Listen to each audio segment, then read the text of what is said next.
Hello students, क्या आप NEET 2024 के रिजल्ट के लिए एक बार फिर तैयार हैं? आप बोलेंगे एमएक्यू सर क्या बोल रहे हैं, ये तो आ चुका है रिजल्ट। यस, आ चुका है, लेकिन उन 1563 जो स्टूडेंट्स थे जिनका री नीट एग्जाम हुआ था, हालांकि होना तो हम सबका ही चाहिए था और उम्मीद ये है कि कोई बढ़िया सा डिसीजन हमको 8 जुलाई को मिल जाए। होप कर रहे हैं हम लोग ऐसी। लेकिन उन 1563 बच्चों ने जिन्होंने एग्जाम दिया था, उन बच्चों का आंसर की का जो चैलेंज है वो एनटीए ने अपनी वेबसाइट पर दे दिया है और आज उसकी लास्ट डेट थी।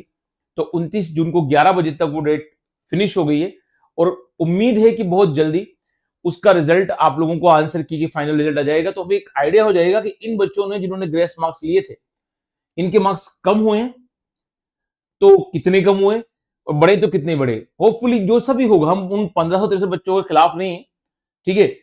हम सीधा से कहना चाह रहे हैं कि अगर उनके मार्क्स कम होते हैं तो रैंक ऊपर नीचे वापस होगी, यानी जो हमारी एआईआर रैंक थी वो रैंक ऊपर नीचे जरूर होगी और उससे कुछ नए बच्चे आगे आएंगे और कुछ आगे वाले बच्चे पीछे जाएंगे। चलिए फटाफट हम नोटिफिकेशन देखते हैं कि इससे रिलेटेड क्या नोटिफिकेशन एनटीए ने दिया है और उसी नोटिफिकेशन पर हम आते हैं।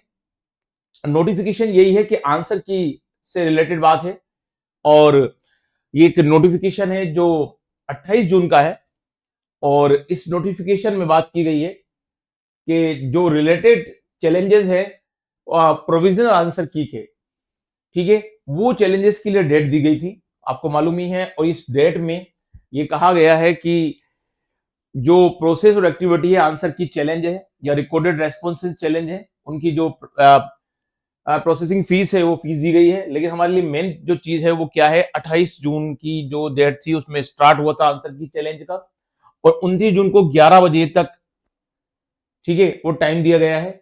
11 पीएम तक का वो टाइम दिया गया है, अप टू 11 पीएम, यानी आज 11 पीएम तक ये काम पूरा हो जाएगा। उसके बाद पूरी उम्मीद है कि कल फाइनल आंसर की रिलीज करने के बाद आप नेक्स्ट डे इसका रिजल्ट देख लेंगे और इस रिजल्ट से हमारे लिए एक नई होप होगी कि कितना इस रिजल्ट से ऊपर नीचे हुआ और इंडिया रैंक, बच्चों की रैंक जरूर चेंजेस हो जाएगी और एक नई रैंक के साथ फिर रिजल्ट जारी होगा री नीट का।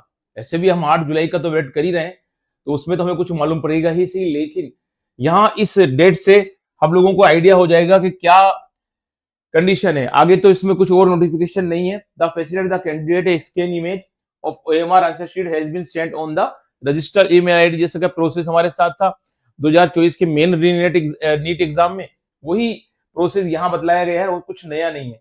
लेकिन इस नोटिफिकेशन के साथ एक बात तो क्लियर हो जाती है और वो बात क्या क्लियर हो रही है कि अगर हम बोलें तो जो निट का एग्जाम है वो निट का एग्जाम अब नई रैंक के साथ आएगा। तो नई रैंक के साथ तैयार हो जाइए आप। जितने ही बच्चे आगे पीछे हैं वो थोड़ा ऊपर नीचे होंगे क्योंकि काफी नंबर है 1563 और ये 1563 बच्चे थे, इन बच्चों में बहुत सारे रैंक ऑल इंडिया रैंक में जो है 700 से ऊपर जा रहे हैं। तो अब इनको दोबारा एग्जाम देना होगा तो इनके दोबारा एग्जाम से इनकी रैंक ऊपर नीचे जरूर होगी। देखते हैं इससे हम लोगों को क्या बेनिफिट मिलता है और 8 जुलाई का तो हमें इंतजार है ही सही, कुछ नया मिलेगा। तो ये एक अच्छी न्यूज थी, ठीक है, और इंतजार जो है हम लोगों का वो पूरा हो चुका है। आप वो लेक्चर जरूर देखिएगा जिससे मैंने पहले बताया था कि नीट और रीनीट जो नीट 2025 है और रीनीट जो है उसकी तैयारी कैसे करनी है हम लोगों को। तो दोनों के लिए एक अच्छा सा मैंने आपको वीडियो लेक्चर बनाया है, उसको जरूर देखें, उस पर जरूर जाए और मेरे साथ जुड़े रहें। बिल्कुल कोई नई न्यूज होगी, कोई नई बात होगी तो हम जल्दी मिलेंगे। आपके सजेशन और मेरे जितने भी आप लोगों के लिए इंफॉर्मेशन है वो टाइम टाइम में देता रहूंगा। आपकी कोई बात हो तो कमेंट बॉक्स में आप दे सकते हैं। मिलते हैं न्यू लेक्चर्स के साथ।